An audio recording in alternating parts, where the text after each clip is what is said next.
Conceive, believe, achieve. Shut the f*** up.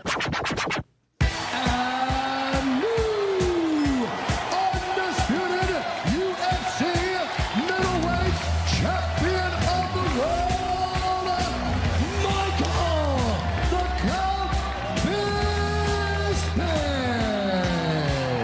Bisping. This is Believe You Me on the Gas Digital Network. And we are back. The boys are back in town. Video podcast is back, up and running. Sorry, we're not on the road. What is up, motherfuckers? Michael Bisping, how you feeling? Literally back in town. Landed back from Sydney, Australia yesterday. Had a quick turnaround. Flew out there Friday. Well, no, flew out there Wednesday. Landed Friday. Went to a bunch of UFC gyms and jumped back on a plane and got here yesterday. Blazing headache. But so happy to be looking at your shiny bald head. Well, I appreciate that. That is the first compliment you've given to me so far in our communications for today. I will tell you right now, Michael Bisping. How many compliments do you want? I don't know. I want to feel good every once in a while, Michael Bisping. You know what they say in like life. You have to compliment somebody, make them feel good. It's been, Bisping's in a bad mood. I'm gonna throw it out there. No, I'm in a great mood. I'm slightly annoyed. He's got a headache. He got ripped off before he came here. Which is, I feel like you've waxed your head, especially for this podcast, which is good. Fair play. No, I just I keep my voice down. Obviously, I hope he's not listening live. It's my son's birthday tomorrow. He's 17 tomorrow. Happy birthday, and, Callum. We're buying him his first car. And we found the car in question, and we're in there, and we're trying to buy it quickly because I've got to get back for this podcast. And it's a 2015 car. It's got 20,000 miles on the clock. What kind of car? And he's saying it. Say again. What kind of car? Honda Civic. Honda Civic. Okay, so yeah. What? You really want him to look like a Puerto Rican? Good. All right. Hey, listen, it's his first car. You know he's going to crash it. Yeah. He's going to crash it. It's whatever. Hey, dude, $60,000 car. It's not exactly a cheap car. My first cars I had were £1,000 roughly, thereabouts for a long time. I know. Until I was in the UFC. And the steering wheel was on the wrong side of it. It was fucked up. Yeah, well, can I tell you a story why it's on that side? Yeah, I would love to hear it. You know, back in the day, when I say back in the day, I mean like a long, long time ago, before your great country, America, even existed. Right. People predominantly got around on horseback, okay? They traveled around on horses, horse and carts, and they fought with swords. Now, again, back in the day, everybody was right-handed. If you know, or maybe you don't know, maybe you don't read, they used to force people to be right-handed. Even if they were left-handed, they would force them. They would slap their hands and whip them or whatever. Whip them, maybe that's a bit strong. But they would force them to be right-handed. Do you know this, Lewis? I think I've heard this, but it might have been from you. You get some. Anyway, listen. So they force them all to be right-handed, and if you're riding a horse, and you're on the right side. Hold on, what side of the road do you drive on? We drive on the right-hand side. So if you're on the right-hand side, and I'm fighting, I've got a sword in my hand, and I'm controlling my horse like this. And I get into a fight with someone with a sword and go to chop my own arm off. Or he's going to chop my arm off. Whereas if we're on the other side, we can hold the horse by the reins and tally-ho and have our sword fight over there. So that's why we drive on the left. Does that make sense? It doesn't, because we're no longer sword fighting and we're not driving horses. And no, but we are a country of steep history, Lewis. So that is why we drive on the left-hand side. Anyway, I digress. So I'm buying the car. And the guy's trying to tell me, even though it's only 2 years old and it's only got 20,000 miles on the clock, that we only have a 30-day warranty on the car. Do you think that sounds about right? No, I mean, well, yeah, it's basically a new car, 20,000 miles. Yeah, that's basically that's pretty. That's new. I'm like, dude, listen, but then he pulls out a piece of paper with all the warranty options. And he's trying to upsell me a warranty for like $3,000. I'm like, bro, I said, it's got 20,000 miles on it, okay? I'm not buying, if I buy a TV for $500, I at least get a year's warranty. Come on. And he's like, no, you've got to This is the amount what you have to pay if you want a warranty. So I said, well, bollocks to this. I'm leaving. I said, I'm not buying a car. Once I put tax on it, almost $20,000, and I get a 30-day warranty. You must think I'm stupid. I said, either you give us a warranty or we're done. I'm leaving. Anyway, then he comes back and he's like, oh, yeah. No, you were right. It's almost got a 2-year warranty on it. I'm like, okay, so you just lied to us. You just tried to upsell me a warranty. He's like, no, I didn't. Blah, blah, blah, blah, blah. I said, well, you either lied or you're giving us wrong information. It's one or the other. I said, I feel like you lied. You were trying to upsell me a warranty. He said, no. I said, so you were wrong, man. Can we just admit that you were wrong? Okay, well, maybe I was wrong. Okay, and then of course my wife's glaring at me because I'm being embarrassing, and it went downhill fast, Lewis. Well, I'll tell you what happened there, because you walked in. You're Michael Bisping. He knows who you are. Okay, there's some other fucking kid on the floor that's like, you know who that is? It's the UFC fighter Michael Bisping. He sees money signs as soon as you walk in. Okay, you also probably like an asshole showed up in your fucking Maserati or one of your super expensive cars, right? Revving the engine nice and loud out front. Showed up in a Range Rover Supercharge, yeah. He's got a horn that says it's Michael Bisping every time he pulls into a parking lot. And oh my God! This guy what kind of douche level do you think I'm operating? This guy saw some dollar signs in you, and then he said, "Shit, I'm going to get a few $1,000s." To be honest with you, can I be honest? And I mean this. Be honest, please. I don't have any problem with him trying. I give him kudos for recognizing the opportunity to make some fucking cash. He's trying to feed his kids too. You're either somebody's being sold there, right? So you made the move. He was trying to rip me off, Lewis. He was giving me misinformation. So I'm a little bit annoyed. He was trying to play the gray area in life and take advantage of Michael Bisping. Are you taking my wife's side on this as well? This podcast is over. Fuck you. I expect you to have my back, Lewis. This is ridiculous.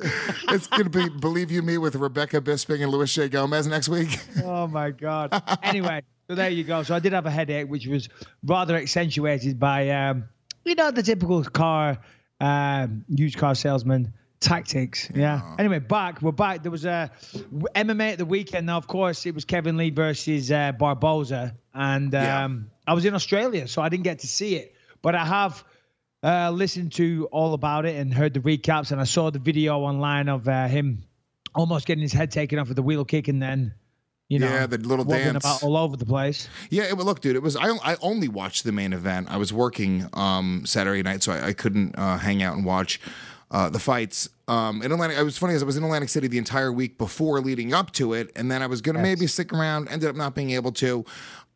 Did watch. Oh, really? So I didn't let you down when I didn't get you the tickets. You did not let me down. Don't. It wasn't Perfect. a big deal. Yeah. I was gonna just let Harrington and Shannon down. They really wanted to go. Well, I do apologize. I did send a message for tickets, and I never got a response. So, what was this? I don't know what to tell you. And being on the other side of the world, quite literally the other side of the world, on a complete different time zone, whilst also having my own obligations and commitments, I still reached out, but I didn't get a response. So my apologies for that. Shannon, throw on the Shannon cam for a second. Show your sad face. Look how sad she is, Mike. Oh, man.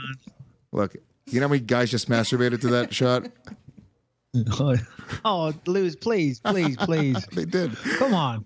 Come on. So look, here's the deal. The fight itself was pretty damn entertaining. It was one-sided by Kevin Lee. Kevin Lee am I crazy? He sort of came out of nowhere. Like I didn't.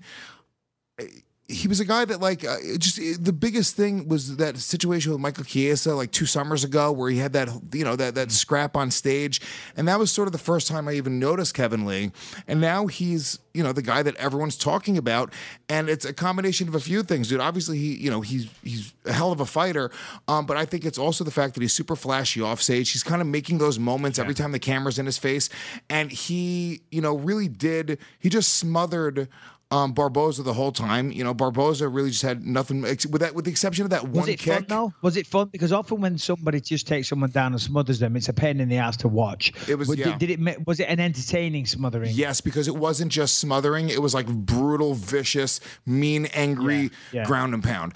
And it was like, nice. When you watch him, that's some scary shit. Like at any moment, it doesn't feel like it's even, it used to the lay and pray doesn't even really exist that much anymore. You don't see it happening as much anymore. But he was just constantly moving, constantly punishing him, constantly, doing damage. And they ended up stopping the fight in the 5th round based off of a cut. And rightfully so. I mean, Barboza looked like he was completely out of it. Kevin Lee is a motherfucker, dude. And not for nothing, he has way better striking than Khabib. So if the wrestling could cancel each other out, I think that he's got a massive advantage in the striking area. Yeah, well, I was listening to him this morning. I went for a run this morning prior to this weird headachy sickness kicking in.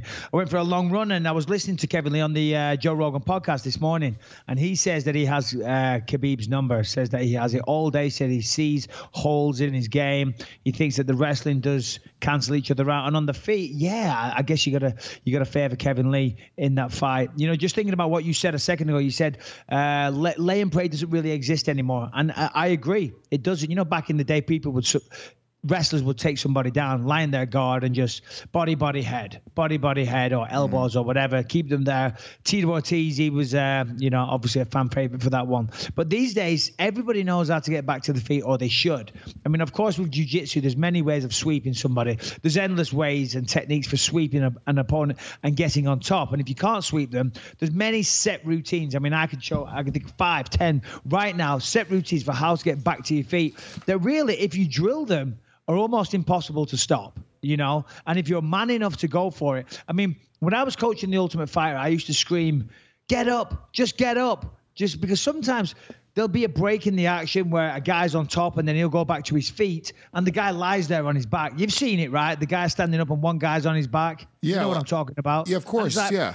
And I would scream, get up. Where he's like trying to call him into his guard almost. Yeah, all that type of shit. It's like, dude, just stand up. Now, when you stand up, yeah, you might get a cheeky little glancing blow or a little touch, whatever. But guess what? If they get on top of you, they're going to elbow you to death anyway. So just get the fuck up. Quit being a bitch and get up. You're in a fight. You might take a little grazing shot as you try and get back to your feet. So yeah, that kind of lay and pray doesn't really exist anymore. So, but yeah, well done, Kevin Lee. Never saw the fight.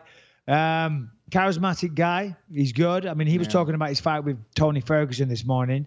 Obviously, Tony's going to be out for a while. Who fought last week? Oh, no, it was Khabib, right? Khabib beat Ali Quinta. Conor. Conor's got to be next in line, but yeah, Kevin Lee's got to be there. Yeah, I think so. I mean, look, he's obviously, you know, 1 or 2 big wins away from being right there. And if he keeps on having performances like that, it's easy to you know, see what's going to happen down the line. I thought it was kind of interesting to kind of look at the style and I go, maybe he could beat Khabib. I think also, not for nothing, people are being really hard on Khabib for that performance. We got to remember, there was 4 opponent switches on him. 4 opponent switches on him. The mental pressure of like being in this big fight. I know he made some statements being like, I'll fucking fight a polar bear or whatever right now.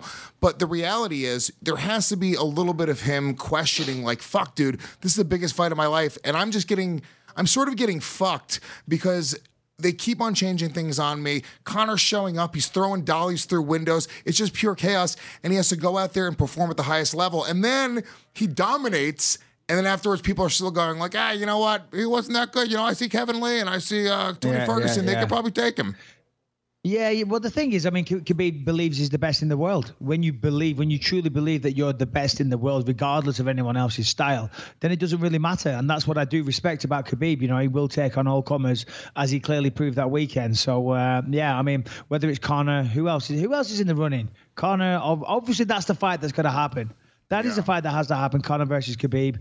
We don't know when Conor's going to be back now. I heard he was, coming back sooner rather than later, but then obviously all that stuff happened. So there's probably going to be a delay there. Khabib's going to need to fight someone. Tony Ferguson's out for a while. And so I guess maybe Kevin Lee could slide in there. I mean, he's certainly marketable. He just beat Barboza. Prior to the fight happening at the weekend, I don't know. I reckon I had Barboza winning that fight. I'm not sure. Did we do a pick last week? I'm pretty sure I said Barboza. So, yeah, he did well there. He surprised me. And, it'd be a good fight. I think Kevin Lee versus Poirier. Have they fought yet? No, right? I think that's the fight. Oh, that's right. That's the fight I was thinking of. Poirier just had a good win as well over Gaethje. It's crazy. It's like the lightweight division these days really is on fire. It's for sure the most stacked and the most, I don't know, the most high-profile matchups. Of course, Conor's in there, so that always gives it a bump. But Khabib's huge. Look, a lot of good talent in the lightweight division. What was the co-main event on Saturday? I didn't even watch it. What was it? Let me go look. I'll go look at the results. Well, this is good. This is a great recap. None of us even watched it. We don't even know who did it. We didn't even do the research. to figure it out prior to going on air. So that's good. Sorry, guys. Sorry to all you believers out there. Hey, talking of believers and people that listen to this podcast, we got a good following out in Australia, Lewis. The amount of people that came up to me and said, well, they proclaimed to be a believer and a listener to the podcast was very, very surprising. So everyone down there in Australia, thank you so much to everyone that did. And in fact, I was given, I think it's behind me. It is behind me. I was given a boomerang by somebody, and the person that gave me the boomerang was the person that gave Fabrizio Verdum a boomerang, and it was that said boomerang that he threw at Colby Covington. Nice. All right, there we go. There you go. Random fact. Now you have to use that boomerang against one of your arch nemesis, and there you go. MSI. Yeah. I like that. Good grammar there, Lewis. I'm surprised. Fucking whip it at Vitor's head, and there you go. You got a whole thing. It was Frankie Edgar. I would not need a boomerang. Frankie Edgar versus Cub Swanson. Frankie got the decision. Oh, that's right. That's right. Yeah. Which is nice. I mean, of course, Frankie Edgar. Come on. I mean, everyone loves Frankie Edgar, so it's nice to see him win. I'm also a business partner with Cub Swanson at UFC Gym Costa Mesa. So obviously my heart is with Cub. You know, Cub's a great guy as well. Both fantastic guys. But well done to Frankie. He's a true veteran, as is Cub. It's one of those fights where you truly say, may the best man win on the night. And of course, Frankie got it done. So fair play. Well done. Well done. All right, let's talk about one of our other sponsors, which is Infinite CBD. Infinite CBD is a great company. You guys probably have been hearing about CBD being on the market now, which it's basically non-psychoactive marijuana. So you're not going to get high off of it. It's not a drug. This isn't something you have to hide from your parents or your mom or your job or your boss or whatever. Infinite CBD offers the cleanest, healthiest, and purest form of CBD available. Michael Bisping? Yes, absolutely. No, I completely agree, Lou. Sorry, I was just reading some of this stuff. I'm going to give you the scientific breakdown here, so pay attention. But here's what CBD is. When a disease starts to take over our body, it will create an imbalance within your endocannabinoid body system. As I say, try and keep up. The CBD works to get those systems to balance back to where they should be, which is healthy working condition. Research shows that CBD has helped people who have arthritis, chronic pain, inflammation, Lyme disease, addiction, insomnia, diabetes, high blood pressure, PTSD, and of course, many, many others. Yeah, and I'll tell you right now, I take it for anxiety. I smoke a lot of weed, obviously, but I'm a dad. I can't get high during the day. I'm so busy right now. We're opening a studio at Gas Digital. We are spending like 80 hours a week just working around the clock to make this happen.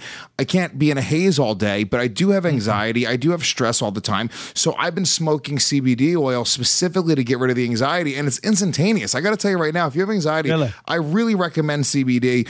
I know they sent you, didn't they send you like a topical cream? Yeah. Well, the reason I said really because I haven't tried smoking the CBD yet, so that's why I was like, oh, okay, I'm going to give that a shot. For me, the one I like is the freezing point. I talk about having a bad knee all the time, and it really does give me a lot of problems, but the freezing point certainly helps. And I'm, of course, this is an ad read and all that good stuff, but I'm telling you, the freezing point works. I rub it onto my leg. It's just, they call it freezing point. It's one of those topical creams, all natural pain reliever, but it works, man. I've been running again lately. I've been putting that on before I run every time, give it half an hour, and I'm good to go. Smells delicious as well. I can't get enough of the smell. It's a very, very good product, and I can't speak highly enough of it. I really can't, and I stand by this product. There's a variety of products also that they offer that you can enjoy CBD the way you prefer. They include capsules, vape juices, gummies, isolate droppers, all that good stuff. Lewis, so how do they get involved? You got to go to the website. It's infinitecbd.com. That's infinite, INFINITE,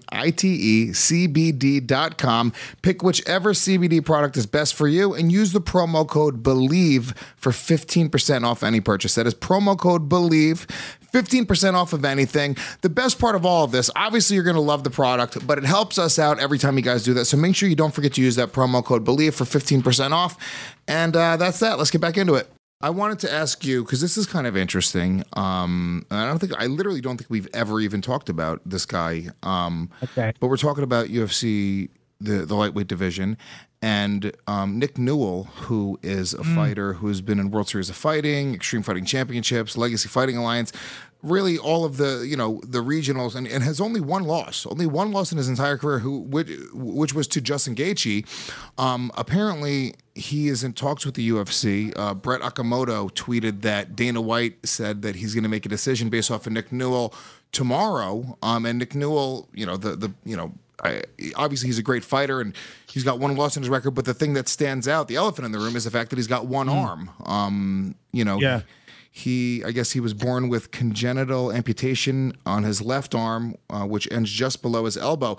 So I guess it's sort of a topic that could be questionable. What do you think of that? Is that something that you would, how would you feel about that? Well, firstly, congratulations to that guy, because I'm sure, I'm sure when he decided he was going to have a career in MMA, perhaps people rolled their eyes at him or said, "Oh God, this is, it's a pipe dream" or whatever. So it just goes to show that anybody with the right work ethic can achieve what they want to achieve. Because I think the only loss on his record is Justin Gaethje, correct? Yeah. Yeah. So, that's incredible. That's incredible. It really is. So, as I say, I take my hat off to him and congratulations to him. Now, I want to see everybody do as well as they can. And if he's good enough and he belongs in the UFC, which it certainly sounds like he is, then I would like to see him in there. You say Dana White's going to give a ruling, so to speak, on whether or not they'll sign him tomorrow. My only thought with that is that I'm pretty sure it wouldn't be Dana's decision, because it all gets sanctioned through athletic commissions. So maybe Dana would say, okay, we'll have him in. But then I would assume it's down to the athletic commission. I mean, where did Nick Newell fight? In the World Series of Fighting, was that in Vegas? Yeah, he fights in Vegas. Yeah, he's got fights everywhere. He gets sanctioned, I guess. I know he's fought in New Jersey. Let me see. Shannon, look up. That's crazy though, to be honest, because I've had my fair share of eye injuries over the years, and as everybody knows. And for me, getting cleared has always never been easy. You have a different stance on this. Fucking dude with one hand and he can fucking get cleared, no problem. What the fuck? The stress I've through with this bullshit, trying to figure out whether I've still got a career. Fucking one-armed John can come in and fucking fight, no problem. But me, two hands all day. Two hands, two legs. Oh, what the fuck is going on? You got one. That is not fair. That's fucking one of the funniest perspectives on this that I've ever heard. Because you want to be the nice guy and be like, yeah, of course, give him the shot. But you're sitting there going, what the fuck? Yeah, I am every day. Sorry, that's someone. Hold on. She's still there. Your wife, by the way, just got upsold. No, by the way, God bless him, and I hope he does. Because if he's good enough, which he is, it sounds like he is. He should be in the UFC. Certainly a lot of people that maybe don't have the records that he has are fighting the UFC these days. So I hope he does. But if he fucking does fight in Vegas, then I want to speak to that commissioner and say, sign me up, motherfucker. This is what it says on his Wikipedia page. Newell has a very short yet muscular stump on his forearm, which he learned from a young age to grasp objects with. Newell, born with his deformity and therefore not needing to adapt or relearn, joined a high school wrestling team. He thought about quitting after his very first session because it was the hardest thing that he had done in his life, and blah, blah, blah. He's had over 300 victories between high school and college wrestling, if you include non-competition matches in college. Yeah, dude, he's fucking... That's no joke, dude. That's a very inspiring story. Massively. And you know what? Not for nothing. I just look at things from almost like... You got to draw a line in the road somewhere, right? And almost from a philosophical standpoint, I believe that you own your body, right? You own, and you certainly did. Doesn't belong to anybody else. For with almost everything, I believe, like, whatever you want to do with your body, you can do with your body. So if you want to commit suicide, more power to you. If you want to do drugs or heroin or whatever it is. I don't know about that. I don't think if you want to commit suicide, more power to you. I mean, that has got to be, no, I disagree with that sentiment. That's of course, mental illness and things like that isn't something to be joked about. Well, no, I'm not joking about it. Let me make this point. They say that that's the coward's way out, and you got to think about the people that are left behind. So that would be one of the only circumstances where I say you can't do what you want with your own body because you're not left to pick up the pieces. I'm not talking about parents, the sisters, the brothers, the husbands that have to pick up the pieces and deal with the depression and the sadness and the grief. Other than that, do whatever you want. But killing yourself, I don't know about that, pal. I'm not talking about from like a sentimental point of view, like, you know, and I understand that perspective. And by the way, I've dealt with suicide in my family. I've dealt with depression in my family. I've dealt with a lot of it.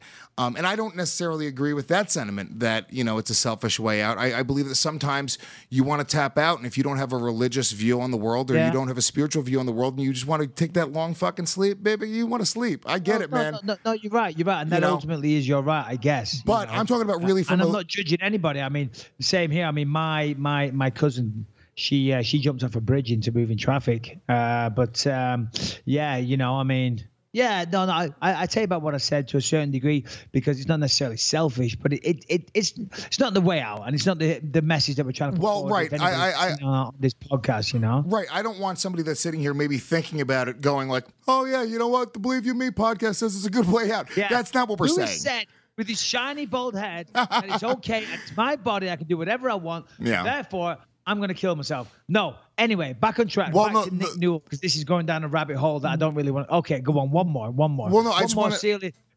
depressing fact about suicide. No, it's not a depressing fact. The point that I'm making is I'm talking about from a legal standpoint.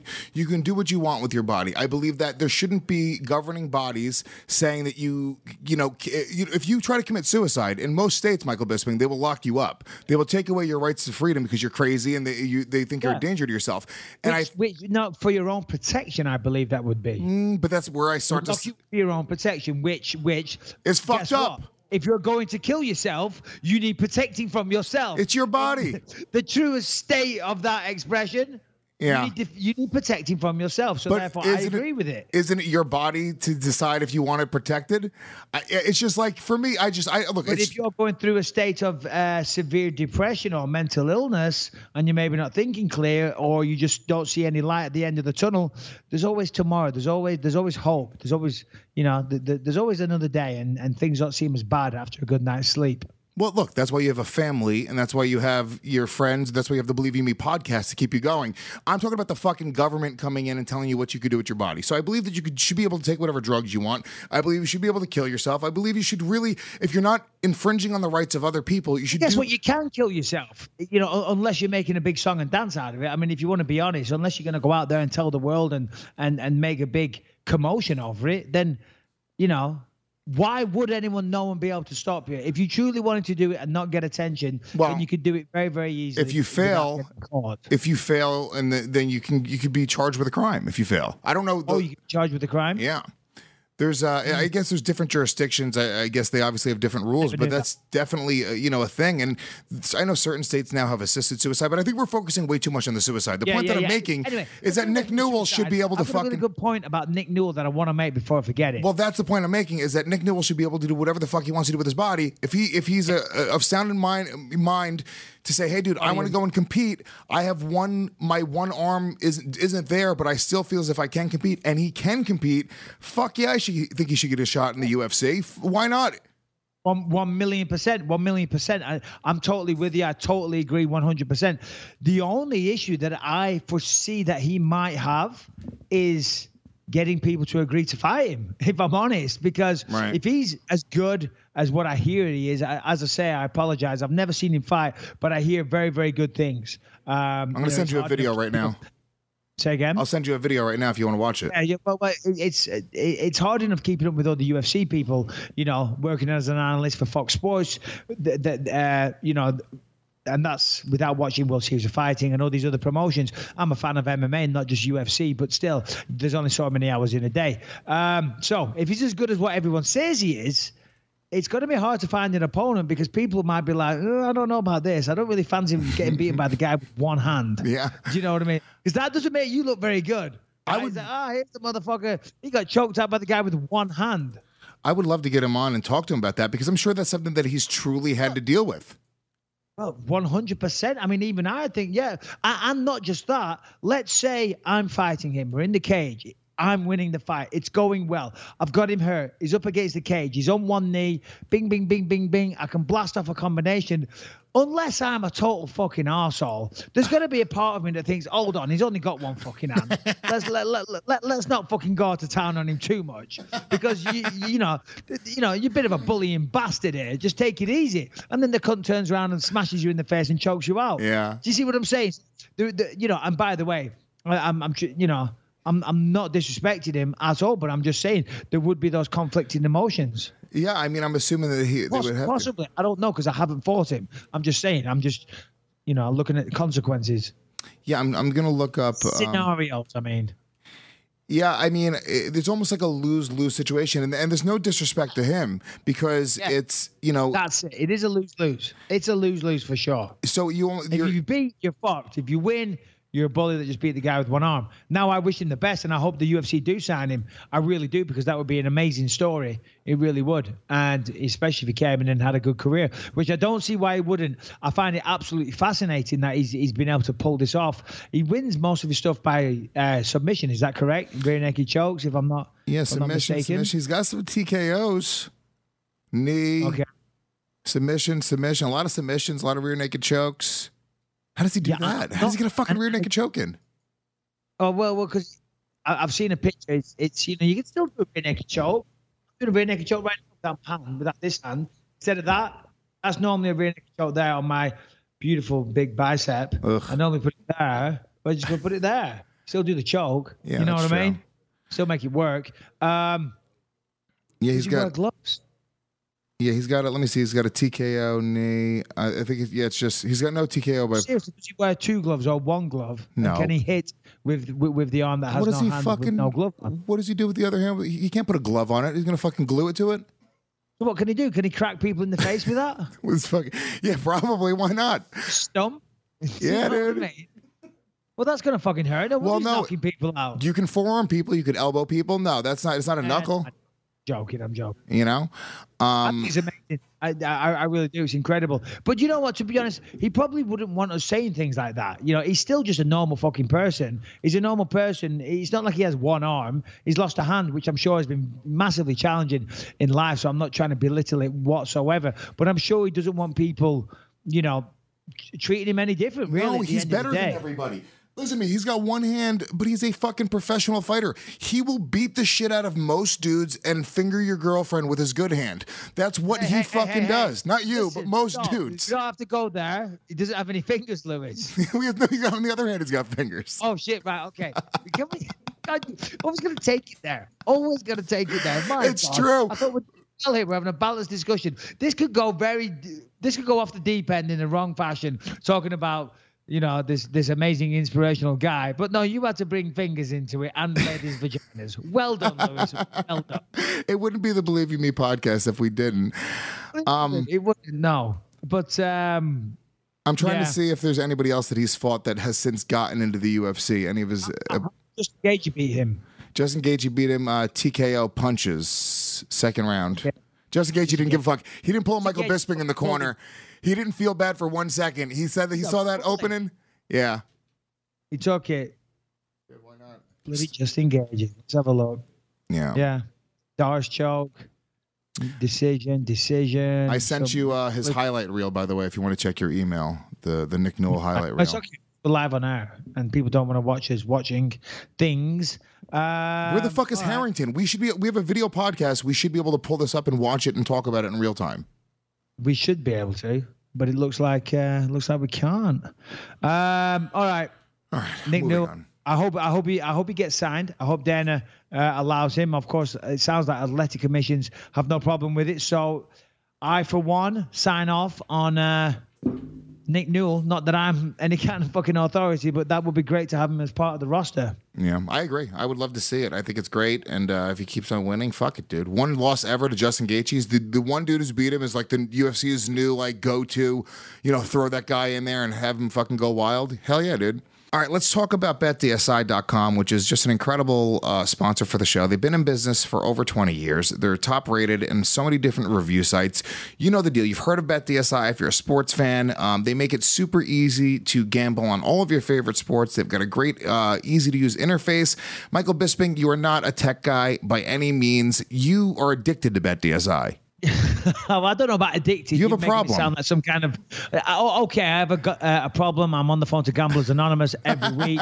Thank you for bringing that to the public. But by the way, just because you use BetDSI.com doesn't mean you have a problem. That's also true. Stop insinuating such a thing. But if you are a degenerate gambler and You want to lose some money or make some money, then go to betdeside.com, because guess what? If you haven't registered and you register using the promo code ME25, they give you $25 just for registering. And on top of that, what do they give you, Lewis? What do they give you? They will give you a 200% bonus match on anything you put down. That means they triple up your money. Michael Bisping, if you put down $75, how much money is that?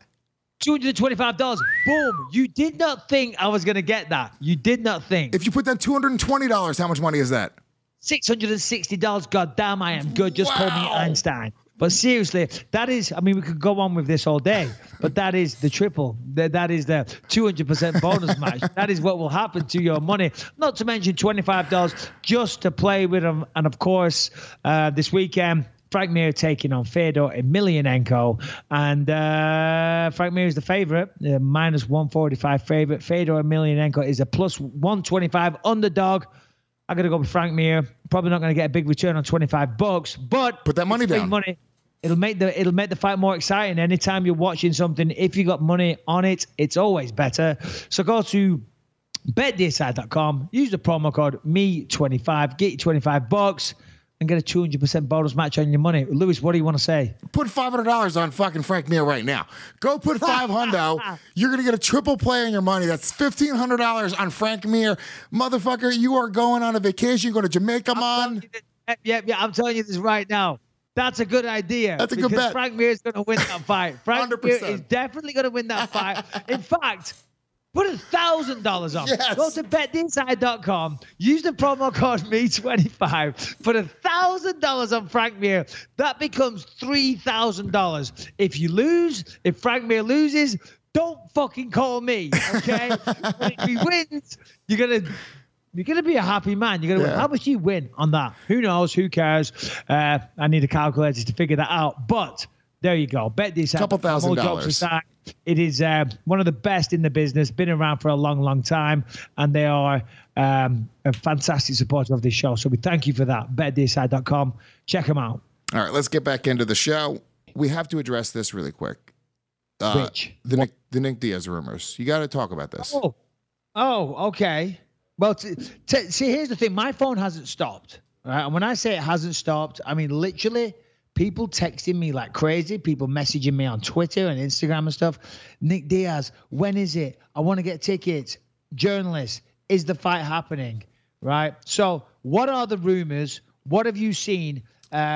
As I say, I just came back from Australia, so I was so busy. The whole time I was there, I stepped off the plane and immediately went to work. I had a workout at the gym, and then I was at it. Gym to gym to gym, UFC Gym Australia. If you live in Sydney, go check it out. They're awesome. But I didn't have time. Haven't really, I've been a little bit absent from social media, all that type of stuff. What is the rumors? What is going around? Okay, so ChrisCyborg.com is reporting, which is always a solid, reputable news place. But if it's on ChrisCyborg.com, hey, CNN has nothing on that. Shit. Is this her website, or did somebody buy that domain and just... No, I believe it is her website. It's also a part of, it's her website. They do news, and it's like, I guess, the BJPen.com is the same thing. Yeah. I think it's run by the same people that do BJPen.com. Weird. So it's like they basically Which I've had a few issues with BJPen.com over the years, so maybe they're just putting all the shit down on ChrisCyborg.com. Yeah. So let's see. Site. This is what they are reporting right here. Let's see. Rumor: Michael Bisping to fight Nick Diaz in retirement fight. This is from April 23rd. News of this first leaked on the infamous Underground. Another very reputable source. However, our sources have said both sides would be interested in this fight, while Ent Imports released news that preliminary discussions for this bout has already started taking place. I don't even know what the fuck that is. Do you know what? ENT Imports, which is like one of the worst websites ever. These clickbaiting motherfuckers. They're the worst. They're the worst. There's a certain MMA website which you continually promote on our on our podcast, Lewis, which shall be named nameless. MMAmania.com? Who? No, nothing. What did you say? I didn't hear you. I said MMAmania.com. Yeah, that's the one. You just can't help yourself, can you? Go fuck yourself on your bald head. Yeah, ENT Imports, though, are even worse. Even worse, because it is the worst clickbait ever. You know how I know it's the worst clickbait ever? Because I click on it, because they get me. Yeah. They get me with these bullshit headlines, and then I read it. I'm like, This is nothing. It's ridiculous. Yeah. So they're even worse. Okay. USADA cleared Diaz to compete as of 420, ironically. And UFC is looking at making Bisping versus Diaz fight happen possibly this summer in Los Angeles. They got a location. They got a fucking date. They got everything. So why? Why? It's true. No. It is. I'm fighting Diaz in LA. No, you're just fucking saying that. You wouldn't say that. For the sake of people who want to take a little clip and make this go fucking viral, I am fighting Nick Diaz. Do you have a date? Do you have a specific date? No, I'm not fighting Nick Diaz at all. It's total bullshit. Damn it. I haven't spoken to the UFC about anything. They haven't come to it. In fact, I'm a little bit offended, the Ultimate Fighting Championship. What the fuck? No, I'm probably retired. I just haven't made it official. So here's the deal with Nick Diaz. Excuse me. A while ago, pardon me. A while ago, it was after I first won the belt. Was it after I won the belt or after I beat Henderson? I'm not sure. One or the other. I was in New York and Sirius XM. No, that wasn't why I was there. I was doing some PR stuff for the UFC and went to a club actually with a friend of mine, a couple of friends, and lo and behold, there was Nick Diaz. Great guy. We hung out. We had some drinks. We had a good time, and he suggested that we should fight each other at 170. And I'm like, well, I can't do 170. So we were talking about a catch weight. I said, Nick, I'd love to, man. You've got a huge name in this sport, you know. And it was a very pleasant conversation. There was no nastiness, you know what I mean? There was no bitching. I was like, come on, dude, you have to come up. I'm making 185 kills me and this and that. But really, we were just, I think more than anything, we were just having fun with it. And it never materialized into any actual real discussion of a fight. And of course, since then, he got banned or suspended. That whole thing with the weed, which was ridiculous, absolutely ridiculous. Fortunately, the commissions did the right thing and he's back. But I don't know where these rumors started. I don't know who started it, but it's bullshit. I haven't heard a single thing. UFC haven't reached out. Management haven't reached out. No one said anything. No word whatsoever. As I say, I haven't made my mind up completely, but I'm very, very close to retirement. Look, with these things, where there's smoke, there's fire. I don't think I've ever heard of a rumor that started from absolute fucking nothing. So there it has to originate from somewhere, right? And would that be, second question, is that if the UFC came to you right now, because that's as big as a fight as you can get. I mean, dude, that's Nick Diaz coming out of retirement. It's very comparable to GSP coming out of retirement. We know the reason you took that fight. This is something that you was such a long time in the making. Is that something that would interest you if the UFC came to you and made you that big offer? Yeah, here's the thing. Listen, Nick Diaz is, I was going to say one of the legends of the sport. I'm just trying to think if I agree with that statement. Yes. You think so, yeah? Legend, yes, 100%. Legend of the sport. Nick Diaz, dude, fought fucking everywhere. Been in the UFC since back in the day. Knocked out Robbie Lawler. Fucking went to Pride. Choked out Gomi. Right. No, the guy's one of the original old school fighters. And what I like about Nick Diaz and Nate Diaz, the Diaz brothers, they're real fighters. They are real fighters, and they come to fight every time. They're always entertaining. They say a lot of controversial shit, but they're real fighters. They're not trying to pretend to be something. They're not trying to pretend. They don't do MMA because they think it's cool. They're not jumping on the bandwagon. That's who they are. They're fucking fighters. They'll throw down at a moment's notice, whether it's in a octagon or on the street. They are fighters. Simple as that. And that's what I respect about them. I've said many times these days, I'm not sold on that everyone is fighters these days. There's some people that claim to be martial artists. Martial arts and fighters are two very different things, if you ask me. And even still, some of the people that are fighters, whatever, they're not in the same vein that I am, or Nick Diaz, or Nate Diaz, and a lot of other people in the UFC as well. I think maybe just because I'm one of the more old school guys, I just kind of have maybe a bit of favoritism for the more old school guys. But Nick Diaz is someone that I definitely respect. And if there was a possibility of that fight, then for sure I would accept it, people would want to see that. The only issue is that I don't think I'm ever, if I do fight, then I want it at 205. And I don't think Nick would do 205 because making 185, for the last 10 years, that's pretty, it's been so hard. Making 185 for me is not an easy task. It's not an easy task at all. And if I'm going to fight one more time, it's going to be at light heavyweight. Or I'd do a catch weight, you know, maybe a 195 or whatever. But making 185 for me is too hard. So if Nick would be willing to come up, then I'll do it. I'll accept. If he comes up to 195 or something like that, I'm down. I'm in. Sign me up. And the truth is, everybody's got their price. So for enough money, I think you drop the extra 10 pounds. Come on. You'd have to. Yeah. Of course you would. Who are you talking to? I don't know what's happening. It's Nick Diaz. He just punches you in the face. Yeah. No. Well, listen, everything's got a price. Everything's got a price, of course. Of course. But I'm just saying, for me personally, I'd rather fight at 205. Yeah. If I'm going to fight again, I'm probably retired, Luz. I know I'm probably driving everyone crazy with this. Certainly reporters ask me all the time. I honestly don't know. If something comes along, great. But I need to make my mind up and make that official and move on with the rest of my life or get a fight. I was supposed to fight in London. Never happened. Book me a fight and let's go. If not, fuck it. Let's move on. But Nick Diaz, just for the record, officially, and for everybody that texts me and asks me, because I think some of them don't believe me. They think I'm holding out some kind of, big information. So, no, I'm not fighting Nick Diaz. UFC haven't reached out.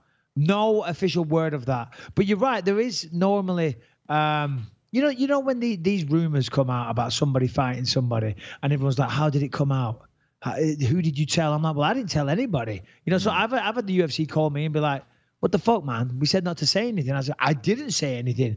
But you got to understand that, of course, I have people in my life that I have to speak to. I have a manager. I have my coaches. I have a number of coaches. I have training partners. And I have to call up a training partner, for example, say, hey, listen, can you come down and spar tomorrow? Because I'm fighting Nick Diaz, for example, and I need to get some sparring in. Well, and I say to them, don't tell anyone, but they might go off and tell their girlfriend or they tell whoever, and they tell someone. And before you know it, a rumor started, then some prick goes on the underground, this, that, and the other, and it's out. You know what I'm saying? So that's generally how that happens. But as of right now, I'm telling you, hand on heart, no official talk of Nick Diaz whatsoever. I think the rumor probably originated from the other side then. It was probably something like this. Nick Diaz is in talks right now, coming back. He's allowed to fight. He's probably throwing out names of guys he'd be interested in fighting, big name dudes. You're a name that came up, and he was like, yeah, dude, see if we can make that happen. And then one of his little fucking, cronies. Yeah, heard that and put it out somewhere. But I think it came from somewhere.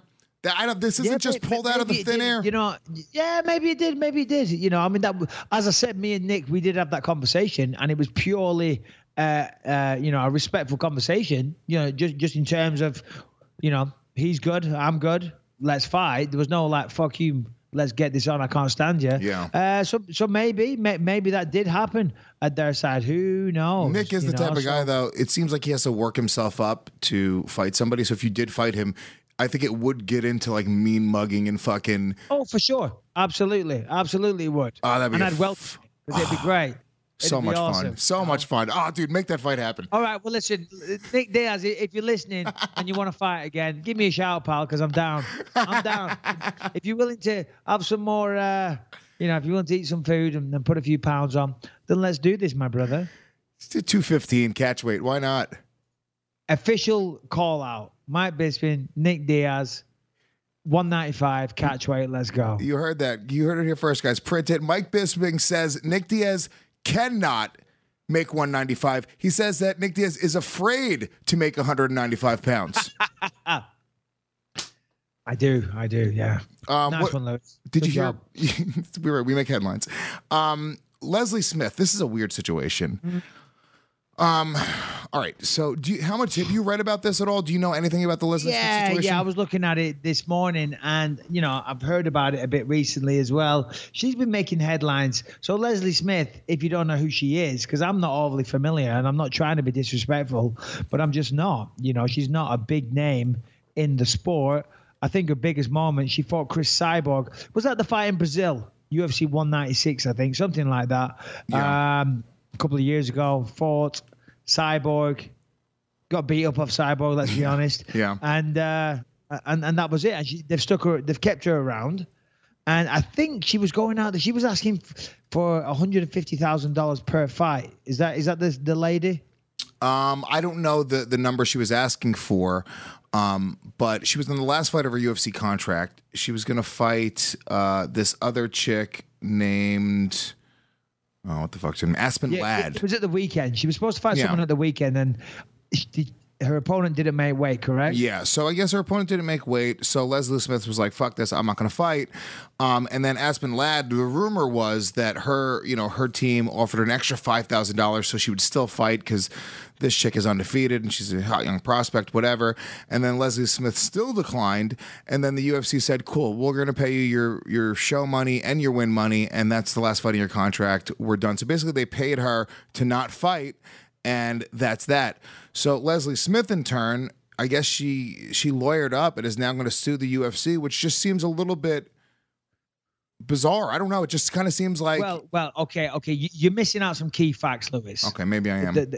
Yeah. So what you just said is totally correct. Everything there stacks up. But there's also one issue is that she has started what she calls Operation Spearhead. You know about that? No. What is it? She's trying to form a union, basically, a UFC or MMA union for UFC fights. She's trying to get 30% of the roster together to unionize and start a motion, for whatever people want to start unions for. You know what I'm saying? So there is that, which I think is an underlying factor. Maybe it is, maybe it isn't. Also, at the end of the day, if you're the UFC, you got a woman here that now bear in mind, if somebody fails to make weight, that's their fault. It's not her fault. But she does have the right to not take that fight. You know, she has the right to not take that fight because sometimes, I mean, for example, look at Luke Rockhold and Yoel Romero. Everyone said, and even Luke said, "Oh, I shouldn't have taken that fight against Yoel because he came in overweight." Now, of course, he got knocked out. So they have that right to turn it down. But UFC did the right thing. They paid her a show money. They paid her win money, which was good of them. And that does constitute a fight on the contract. And if the contract's up and, she hasn't really set the world on fire and she's not a fan favorite, I don't see what the big deal is. Now she's lawyered up. She's saying it's because the UFC, it's because she started this union movement and that's why they're getting rid of her. But maybe it is, maybe it isn't. I don't know. I honestly don't know. And I'm sure that the UFC aren't stupid enough to allude to that in any way, shape or form. But if you fulfill your contract and they pay you, you haven't got a leg to stand on. Yeah, it's a little bit weird. So how do you know how much Aspen Ladd missed weight by? She was a couple pounds over, I believe. Let me see. It was 1 couple of pounds over, if what I read online is correct. I don't know, dude. What do you want me to say here? And I'm not a professional athlete by any means. I'm a fucking fan of the sport. And 1.8 pounds. It just doesn't mean enough to me, especially when we have the heavyweight division where there is a fucking 60-pound disparity in the entire division. So what weight was this at? Was it 145 or 35? 35? Shit, I don't know. I think it's 135. Probably 135. Yeah, it's 135. So, 1.8 pounds, she said, due to certain female circumstances. Ew. So ew, I know, you're right. I read that. I saw that online. I'm like, due to certain female circumstances, I missed weight, and I was like, call me childish, but why don't you just say, listen, I was on my period and I had some bloating. Also, okay? We don't want to hear it. I don't want, if I have some fucking, if I have diarrhea or whatever it might be, whatever natural movement of my body happens for whatever time, I don't need to go and shout it out and make everyone visualize it. That's just the truth. I mean, we are being childish. No, exactly. I would rather you said I was on my period than tiptoeing around it and saying certain female circumstances. Yeah, we get it. We get it. And it's gross. I don't care. But I don't know. Listen, I'm not a woman, and maybe Shannon could tell us more. In fact, no, don't. Please don't, Shannon. I don't want to get into it. But by all accounts, there is, bloating or whatever.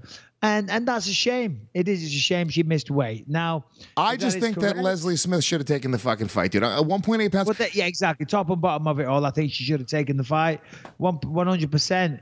And she could have gone out there and fought and done well.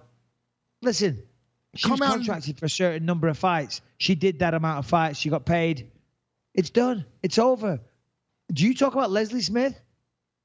What? Do I? No, never. Do you talk about Leslie Smith? Do we ever talk about Leslie Smith on this podcast? I've never mentioned her in my life before today. Exactly. And that's why. That's probably why the UFC have let her go. Because guess what? We're paying you to fight and no one gives a fuck. And it's a business. At the end of the day, if people don't care to watch you fight, then we're not going to pay you to fight for us. That is business. It's cruel. It's harsh. It's a sad reality, but that is the fact of the matter. That's why sometimes, that's why you want to go out there and you want to put on good performances. That's why you want to try and get finishes. That's why you want to stir up a little bit of controversy. You've got to try and get known. Up until this, I didn't know who Leslie Smith was either. I couldn't picture her in my mind if you paid me right now. I have no idea what she looks like. And I got to be honest with you, this isn't a fair business. The entertainment industry, professional sports, whatever side of it you're in, there's a very select few amount of people who are going to make it to the highest level and are going to succeed. And nobody's really owed anything. I feel like the entertainment industry is sort of weirdly fair. Like you can kind of hit the lottery and become very, very rich and very, very famous. And then there's other guys who I see that are very talented and they make good money and they get along and they're living their dream every night, right? And then there's other guys who they never get there. And for whatever reason, maybe it's because they don't get the luck or they don't have the talent or they don't have the drive. They didn't get the right breaks, but you're kind of taking that chance. And then I think a lot of the times when the people don't get there, the Leslie Smiths of the world, they start to look for other excuses. They start to look for the outside factors and it's not themselves. They go, the UFC should have done this and they didn't take care of this and they're a monopoly and blah, blah, blah. And Leslie Smith, if you wanted to fucking get a UFC contract and make millions of dollars, you know what you should have done? You should have jumped in the cage against Aspen Ladd last Saturday night, kneed her in the fucking head in 18 seconds, and put your hands up in the air and fucking said, I will fight anybody. Cyborg, get in the fucking cage right now. I'll jump up to 145 pounds. And they would have re-signed you in a heartbeat for twice as much money. Exactly. Completely agree with everything you said, 100%. And I'm glad that you say the entertainment business because it is the entertainment business. Yes, it's a sport. Yes, we fight. But at the end of the day, we're entertaining people. That's why they part ways with their money. And for whatever reason it is, she's just not cutting the mustard with the UFC. It's like myself. As I say, my fighting days are done. I'm trying to make a go of it in the acting world, and it's hard because I got a fucked up eyeball. Do you know what I mean? And don't think I don't know that holds me back, but it's not a fair world we live in. You know what I mean? And certain roles I go in there, I smash the audition and I think I've got this. But, guess what? They didn't fucking want a guy with a bad eyeball. It's as simple as that. And yeah, that's not fair, but that's fucking life and you got to deal with it. That doesn't mean you run and file a lawsuit. Your face didn't fit. Yeah. You didn't give us what you wanted. You didn't give us the performances that we crave or our fans crave. And guess what? You just turned down a fucking fight that we had to pay for. So unfortunately, adios amigo. Take care. Well, look, here's what you got to do, Mike. See, you're not going out for the right roles. You need to go out for if I'm going for the right roles, buddy. Go fuck yourself. They're doing a remake of Goonies. There's One-Eyed Willie, the pirate. You could go perfect. Yeah. What about Terminator? Yes. You know that scene. Fuck you, asshole. You know when he's like cutting his own arm or whatever. Yeah. Or possible responses. Fuck you, asshole. Or what's the one in the Avengers? Sam Jackson. Yeah. All right. There's roles out there. Jesus Christ, I can take the piss. You can't. Come on. What are you gonna do? I know. All right. All right. What else is on this list now? What else we got now? Well, I see here there's a Bellator event this weekend, and geez, Louise, talk about a missed opportunity with Bellator. So Bellator, they do this heavyweight Grand Prix, and it sounded pretty good. They had, some, to be honest, it's a Bellator Grand Prix, but everyone was pretty much an ex-UFC roster member. Yeah. Other than Fedor. Anyone else? Or King Mo. But they had King Mo and Fedor. Then on top of that, they have Frank Mir. They have, who else? Ryan Bader, Rampage. There's a bunch of good dudes. Chael Sonnen, pardon me. Yeah, exactly. So they have these fights, and but they space them out every few months. So there's no real feel of a Grand Prix. Yeah, I agree. Do you know what I mean? But remember when Strikeforce did that heavyweight Grand Prix? It was sick. There was a few fights in one night, and then quickly again they had the second round, and then you had the winner. and they kept the hype rolling. Certainly in Pride, things were a little different. You used to fight more than one time in one night, but this doesn't feel like a Grand Prix in Bellator. You know, it's just they have a fight, and then months and months later they have another one. I don't know. They've lost any kind of hype there, or they lost any hype that they had. In my opinion, I forgot it was even going on until I saw it on an MMA website this morning. I'd forgotten that Grand Prix was even still going on. Now it's a good fight. You got Frank Mir taking on Fedor Emelianenko, which is two old school pioneers, if you will, of MMA, two true vets. Frank Mir around forever, one of the true old school guys. Of course, Fedor, same thing. He was the legend. He was the man over in Pride. Frank Mir was the heavyweight champion at one point. So it's a great fight, but I just feel like there's no momentum and no real thirst for this event. Yeah, I think the problem with and Bellator, I hope because I do enjoy Bellator once in a while. Don't go the way of smaller promotions, which is just assign UFC guys and let that carry you. And sometimes I feel like they do that, and they know that with Frank Mir and Fedor, they have two big names. Frank Mir being former UFC champion, Fedor being Fedor. That they almost feel like I've seen no marketing for this. I've seen no even like banner ads. Yep. I've seen nothing promoting that this is even happening. I just happened to see that this is happening. I was like, oh shit, we should maybe talk about it because I think it is an interesting fight. It's an exciting fight to watch. I'm a huge Frank Mir fan, and I always have been. When Frank, Frank's like, once again, it's just the era that I came into the sport and becoming a fan. Frank was on top. And he had just gotten into that motorcycle accident right afterwards, right? And he had to take 2 years off. And you remember when he came back, he got his ass beat by I forget who it was. Brandon Vera.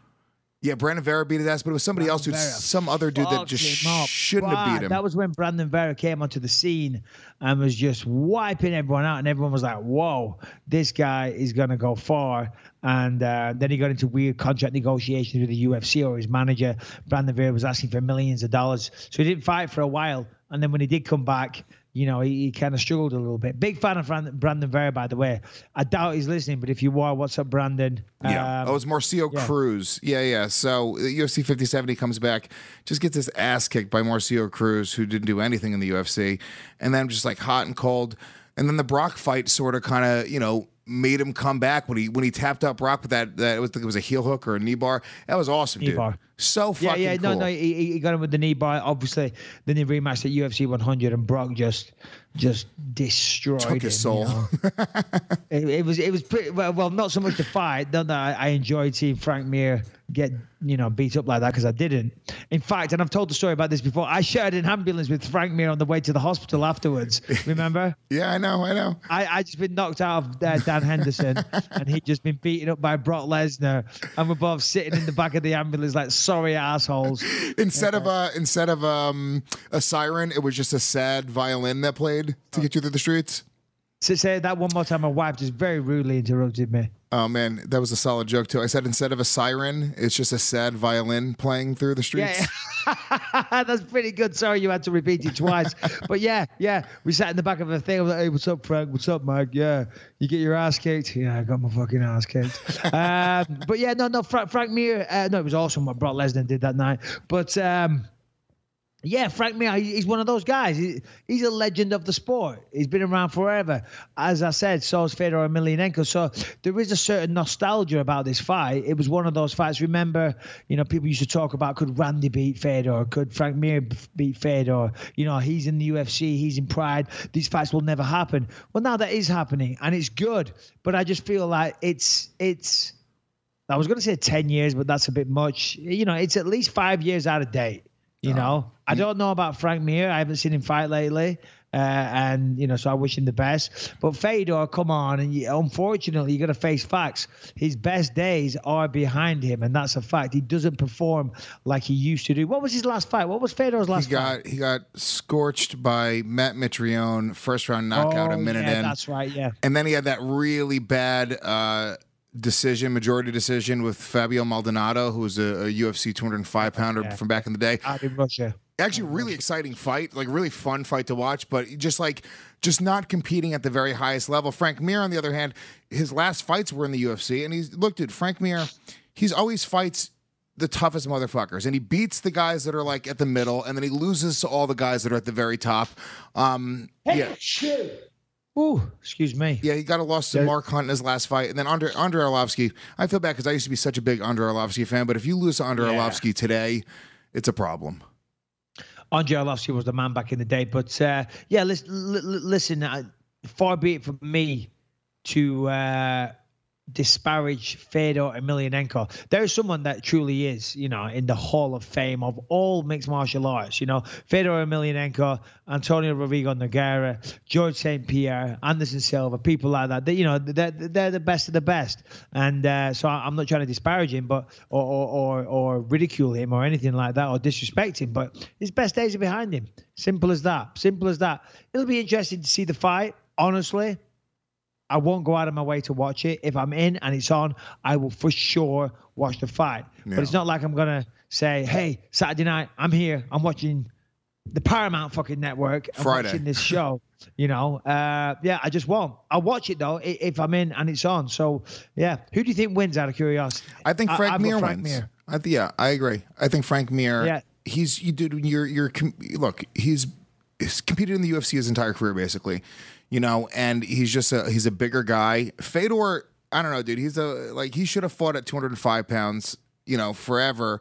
And I just think that Frank Mir is going to be too big. I think that he's got probably underrated striking. Frank Mir knocks motherfuckers out. He knocked out Crow Cop. I don't know. I think he's going to be able to just be, you know, big enough to kind of bully him around and eventually get a knockout.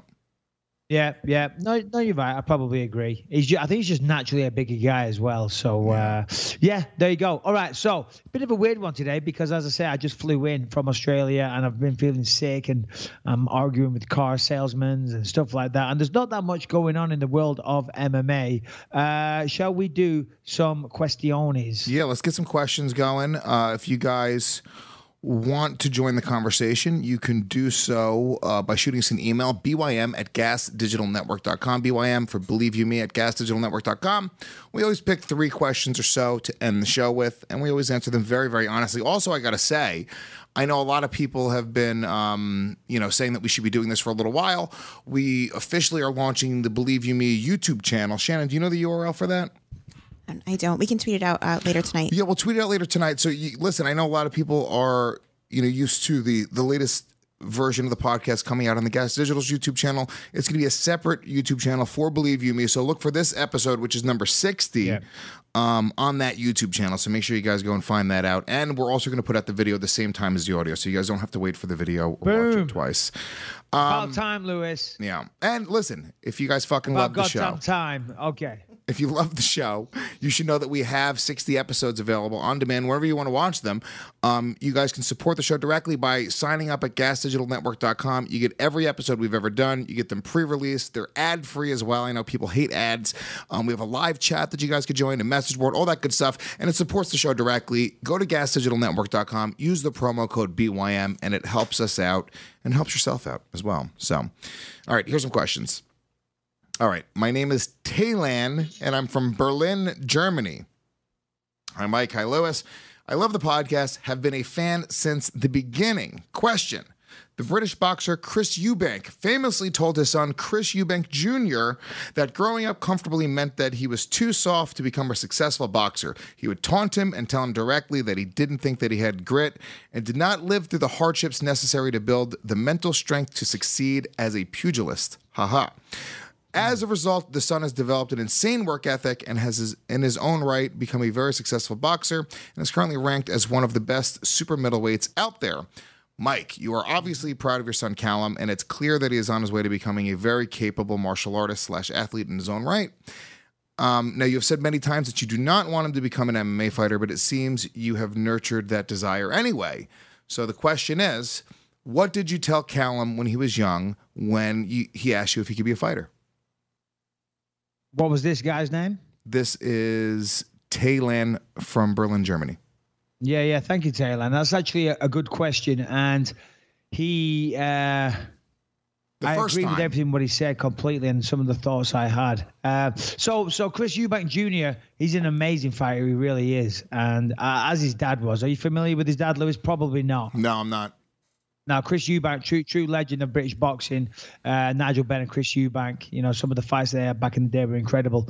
So, yeah, big fan. And Chris Eubank Jr. is incredible. He really is. So much so that I've actually messaged him on Instagram just saying I'm inspired by watching him train. The speed of the guy is unbelievable. Now, he lost his last fight, but that's the way it goes sometimes, And for Chris Eubank, for his father, Eubank Sr., to say that he didn't have the grit or whatever, I kind of understand what he's saying. Obviously, I'm assuming Chris Eubank Sr.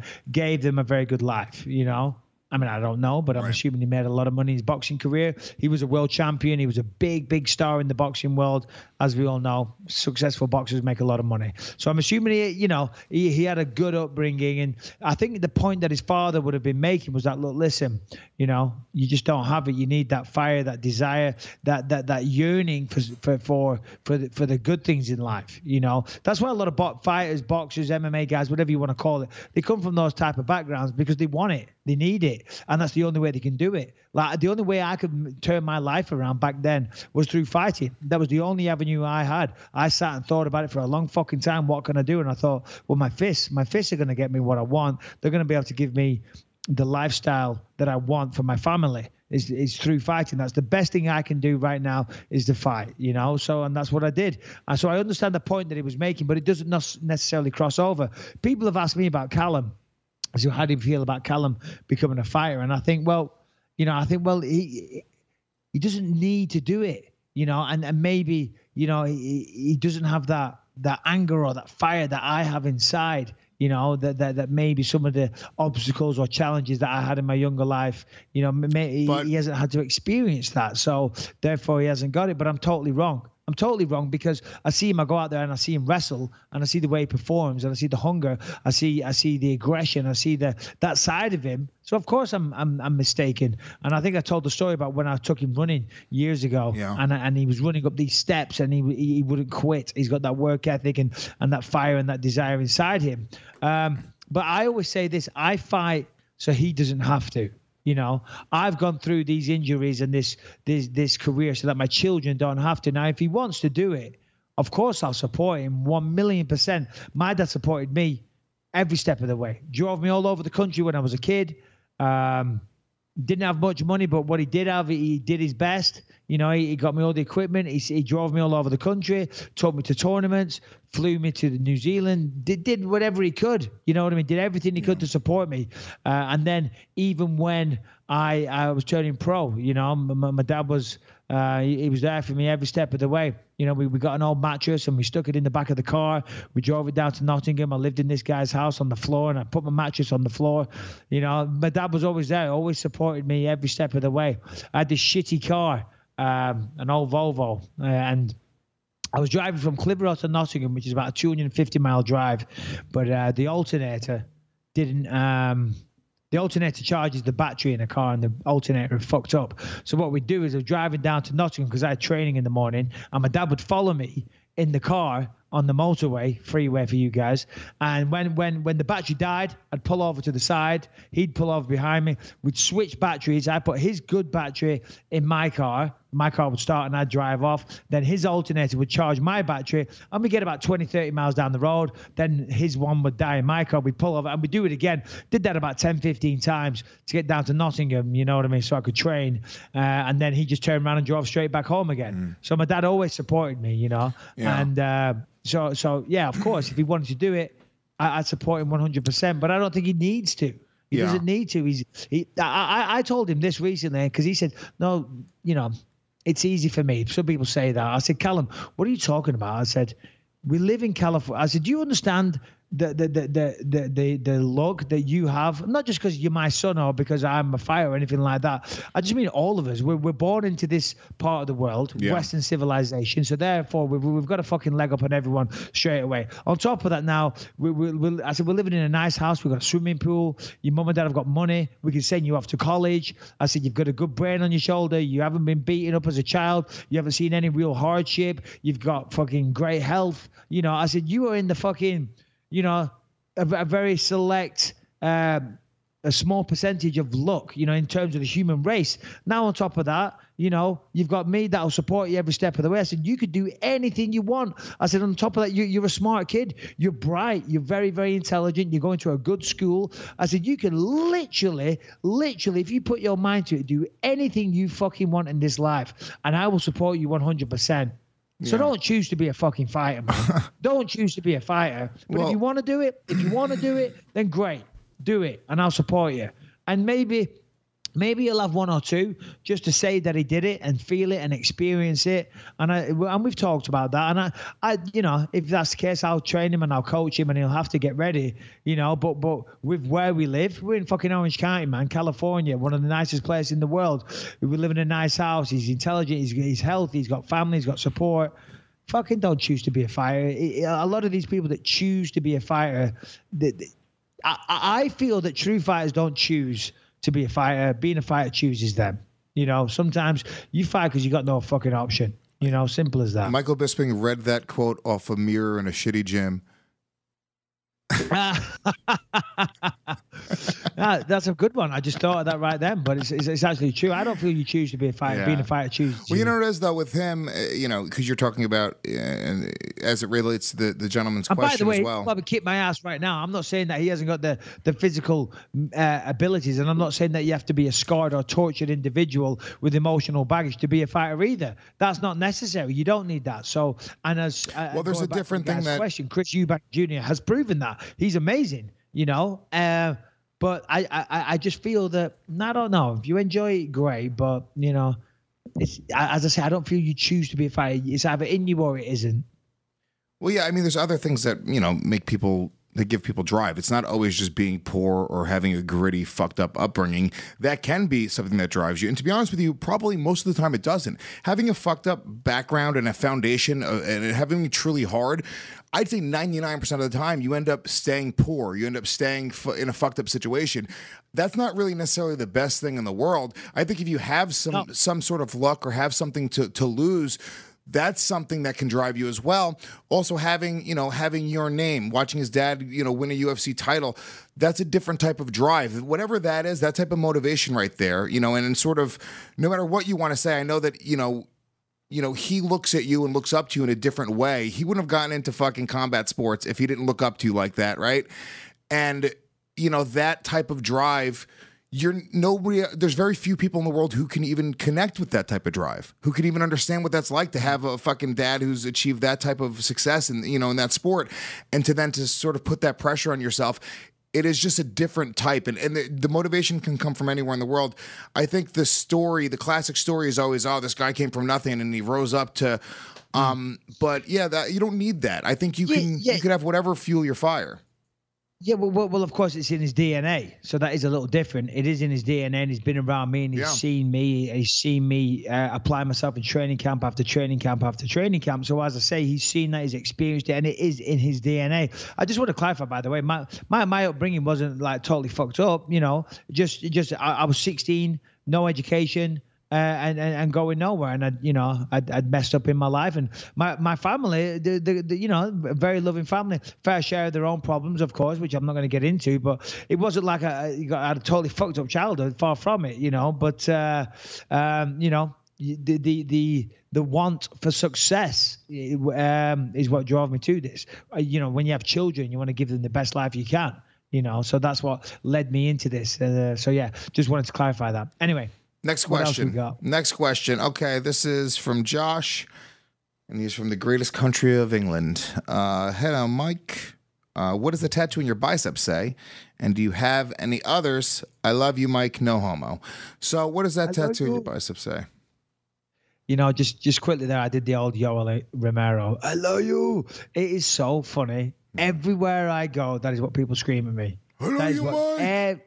Yeah. Everywhere I go now, it's hilarious. Like when I do the Fox, the weighing shows and whatnot at the arena, there's a crowd there. That's what all the crowd shouts.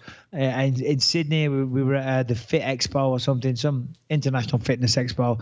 Nice, decent line of people, and everyone was screaming, "I love you." So anyway, it's funny. The tattoo. All right. So I was coaching the Ultimate Fighter, and everyone after the show was getting tattoos, and I did.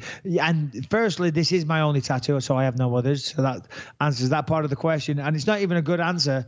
It says RCEL. Rebecca Callum, Ellie Lucas. Everyone was getting a tattoo. We came out the Ultimate Fighter, as I said, we're at the Hard Rock Casino, and there's a tattoo parlor there. And they're all getting it. And I thought, yeah, I'll get one as well. What can I get? And I thought, well, it used to say RCE, Rebecca Callum Ellie, because Lucas didn't exist. And then after one of my fights at the Mandalay Bay in Las Vegas, we added the L and they embellished it a little bit. And that is that. RCEL. No fucking dragons, no cool story, no nothing like that. That is it. There you go. Yeah, let me see. I'm trying to think. What about you, Lewis? Couldn't have What been a have you word that you could have written. No, I guess not. There's no word. I got a bunch of tattoos. I'm a fucking big dumb meathead. I have bad tattoos. Yeah. What's your worst tattoo? I think this one right here on my wrist. This one, it's supposed to be a flame. Me and my ex-girlfriend got it, but it looks like a lobster claw. Let me see. Yeah, right oh there. God, it does look like a lobster claw. Yeah, it's terrible. And what did the flame symbolize? Your burning passion for each other, our desire, undying love for each other. That one's bad. Then I got one that says Lou Dog when I was 18. Yeah, I heard you talk about that on the Joe Rogan podcast, right? Yeah. I don't get it. What is wrong with Lou Dog? I don't know what a Lou Dog is. Well, it was a nickname that I sort of gave to myself. Nobody. Because you're Lewis. Yes, you got it. Lou Dog. You got it. Oh my God. That's so bad. That's so bad. Anyway, that was a short-lived question. What else we got? All right, we got one more question. Lou Dog. Come on, Lou Dog. All right, let's see. All right, this is from James Hogan. He wants to know, hi, I have to say that you guys are proving strong competition for the official UFC podcast. That is our boys, Jim Norton and Matt Sarah, who I love, Jim. I'm a huge fan of Jim Norton, and he's a buddy of mine. And Matt Sarah, too. And so is Matt Sarah, by the way. They're both great. And they're hysterical and I dudes. can't pretend that I've ever listened to that podcast because I haven't, but I have heard excerpts, you know what I mean? I hear little bits and this and that. I'm just too busy. I should listen to it a little bit, but ours is definitely better, so I don't. Of course. Well, I mean, what are we going to do? Here's the problem. You start listening to these other podcasts, and then you start picking up their bad habits. We're leaders. We're not going to sit here and fucking listening to Matt Sarah and Jim Norton, Fighter and the Kid. That's not our fucking thing, okay? We are leaders. We create content, and they listen to us to figure out what they do. That's what I say. But either way. All right. Okay. Here's what he says. After listening to last week's podcast, I rewatched UFC 105.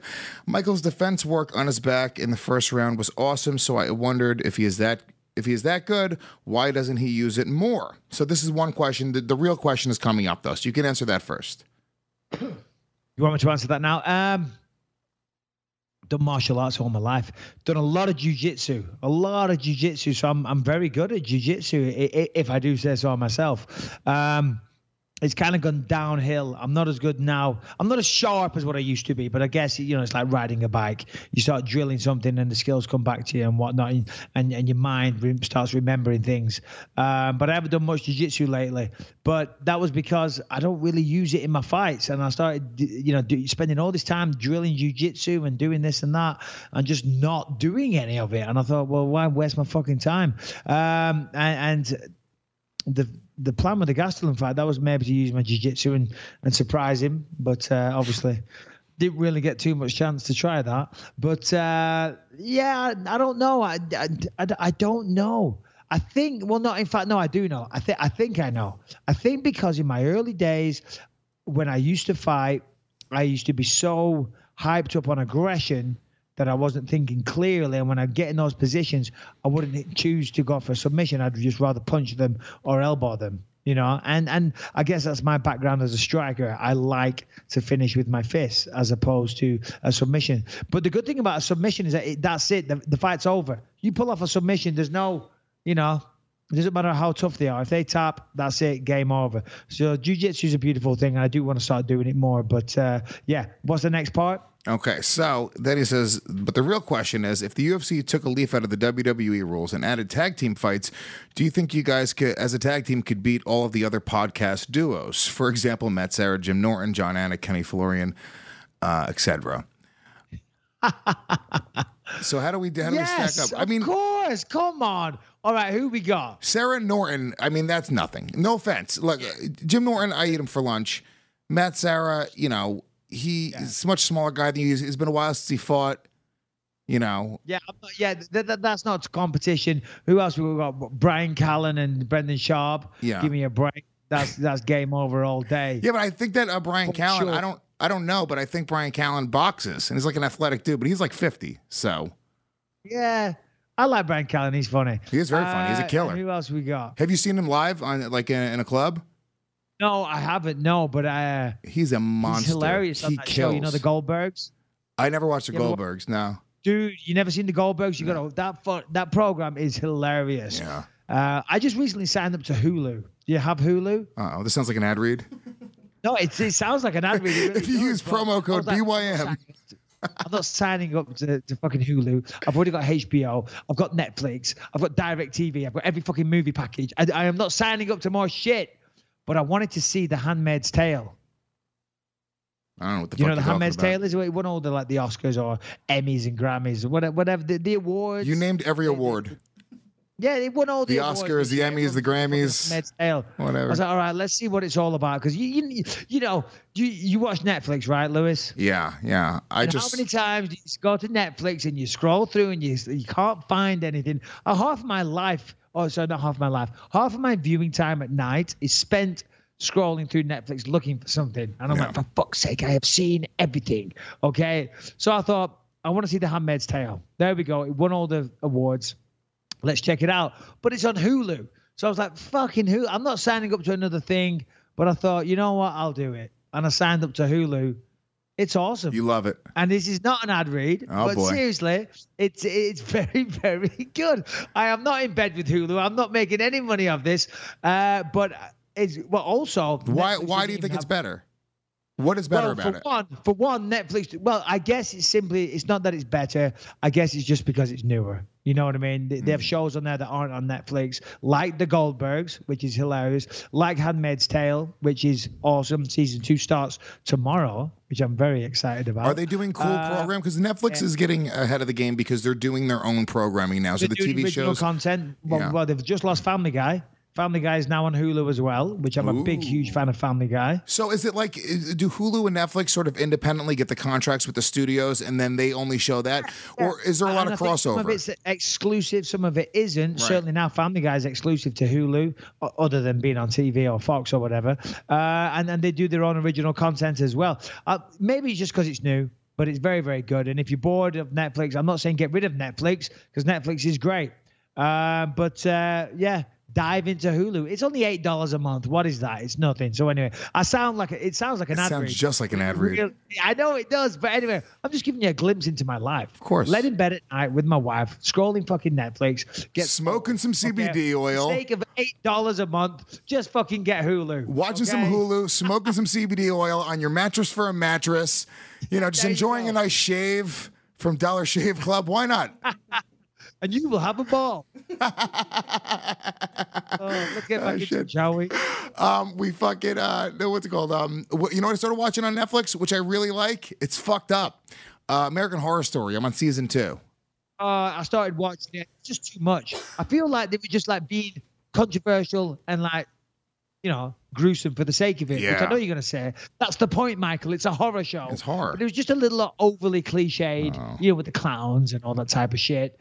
My daughter's been watching it. She's only 15. She watches it. So, I might have to watch her for stabbing us in the night. Yeah. But I'll tell you what's good on Netflix. I'll tell you what's really good. Altered Carbon. Have you seen that? No. Dude. You got to watch Altered Carbon, especially with the inebriation that you get into in the evening.